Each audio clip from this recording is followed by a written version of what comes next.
Good morning, van lifers, hotel enthusiasts, travelers, solo travelers, couple travelers, triples travelers, family travelers, any type of people that like to get out in the world and have fun. Welcome to me and my channel. Yesterday's video, today's video, a little bit unusual for me as I left my van behind back in the town of Tracy, California for several reasons, none of which I'm going to impress too much upon you because I really don't care what you think about what I do with my life.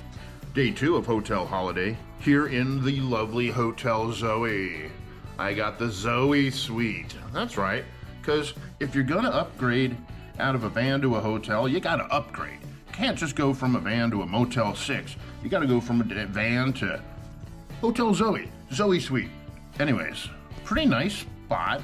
You know, I didn't pay too much for it, so I really can't have too many expectations or, you know, value judgments, as it were.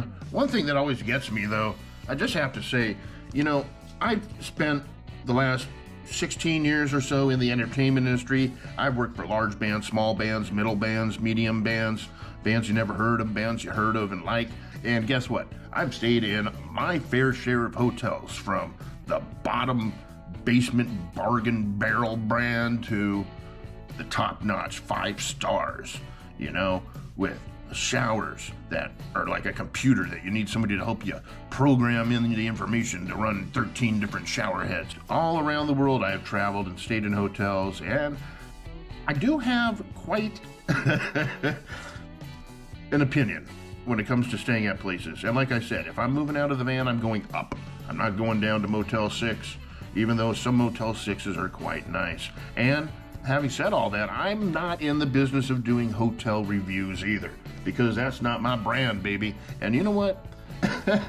It's just too much. It's too hard. And you know what? It affects too many people if anybody actually paid attention to what I have to say on my channel. And I'm not trying to disparage people's work, hotels quality, or anything. But one thing I have to address is that, you know, when you stay at the lower end hotels, the $100 and less a night ones, like your Quality Inns, your Comfort Inns, even the Motel 6s, the Super 8s, what have you, you know what? You get quite a lot for your value on the dollar. Not saying the rooms are always that great, but you know what? You get a good room to sleep in, comfortable bed. They usually have, you know, free Wi-Fi is standard everywhere nowadays, but they'll have a refrigerator, a little microwave maybe, even possibly a kitchenette in some of them if you get the right room. And they always offer breakfast, either continental breakfast or sometimes a full-on hot breakfast buffet spread, especially at the Clarion. I like to stay in Knoxville. They do a good little breakfast spread. Help yourself, eat as much as you want. Now, funny thing is, the higher you go in the value of the hotel, the cost of the room, when you start getting into these $300 a night suite jobs, when you're staying at brands like, you know, the Hyatts and the Marriotts and, you know, your more boutique hotels like the Donatello downtown here, or some of these other ones like Hotel Zoe. Well, guess what? The more you pay, the less amenities you get, which has always made me kind of crazy. When I spend on a cheap room just to save, just to have a place to sleep, I get a free breakfast. I get a coffee pot in my room to make coffee. When you stay at these high-end jobbies, well, nothing doing.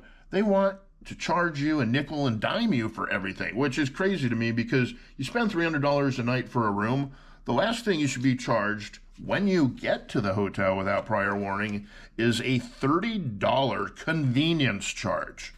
And what does a $30 convenience charge get you in the day of COVID-19? Well, let's see. It gets you free organic coffee, all you can drink from the lobby, which means you got to walk out of your room, put on clothes, and go downstairs, only between 7 a.m. and 10 a.m. You got a 3-hour window to guzzle to your heart's delight. You get $10 off food and beverage credit, which the restaurant's not open. They got a little snack bar, so there's that. Free Wi-Fi, they shouldn't even mention that. Bike rental, first come, first serve. Well, that's kind of cool. They have bike rental. I'm not going to do that. Complimentary access to local fitness club. Have you seen me? Ha! access to self-guided concierge app. Self-guided, thank you. Access to do it myself. I appreciate the permission to do something on my own. 20% off world-famous big bus tours. Okay. 10% off Museum of 3D Illusions. Okay.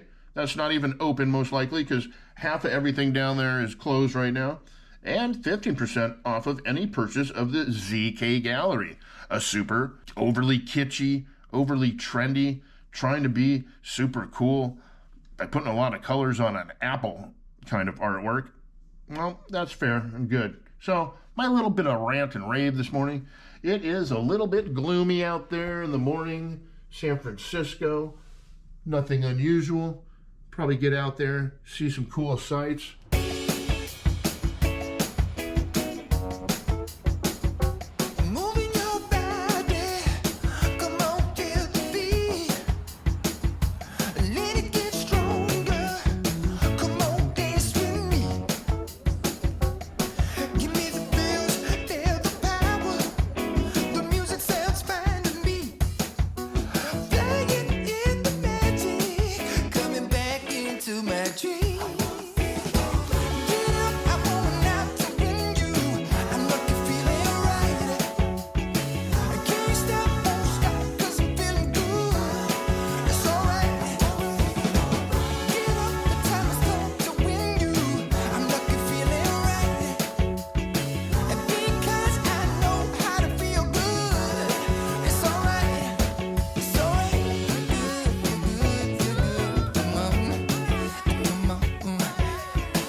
This place is super awesome.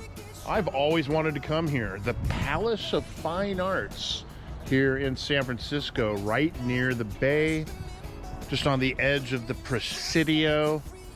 And I know I've really been spending a lot of time in this Presidio area. There's a lot of cool stuff to explore. One of which, not least of which, is this place here, Palace of Fine Arts. And we were on this boat ride yesterday. They were talking a little bit about the history. The sign here talks a little bit about the history.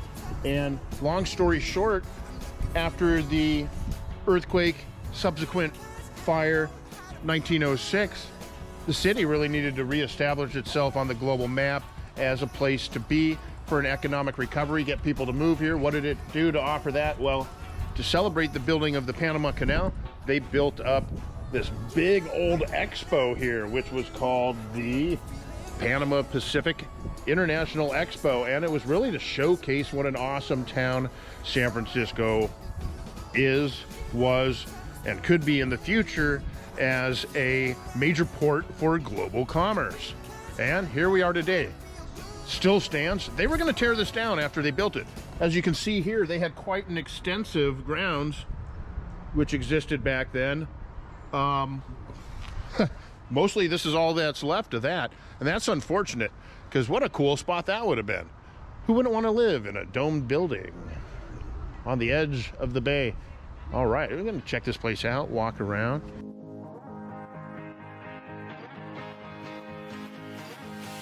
Let it be the first thing.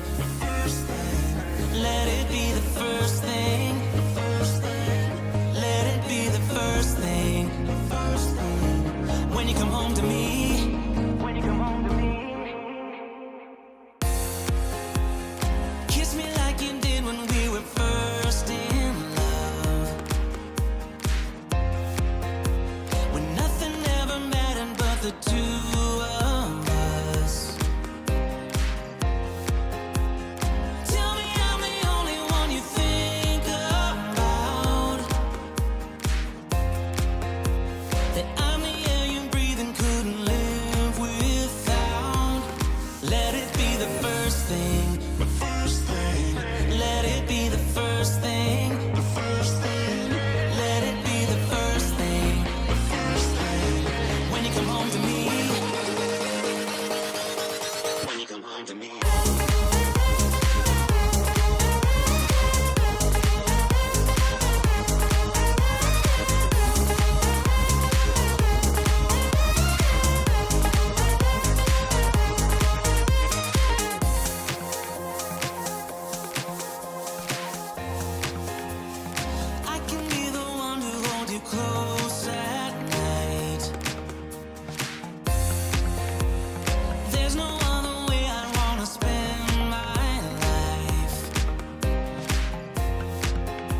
This is a super cool spot. It used to be, I don't even remember what the fort is. I have to look back and see what the sign said, but this old fort across the bay right next to the Golden Gate Bridge, well, they turned it into some kind of luxury resort where you can rent all these old military houses that are out here. What an awesome spot.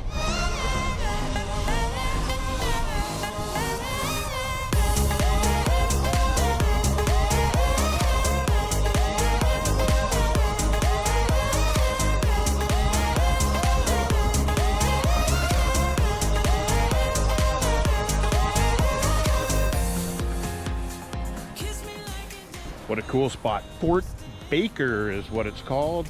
They got this cool resort, high dollar, somewhere around $500, $600 a night. And they got the Discovery Museum over there. Nice public grounds here. You can go fishing back here on the pier. What a beautiful little area. Making my way over to Sausalito. Next stop.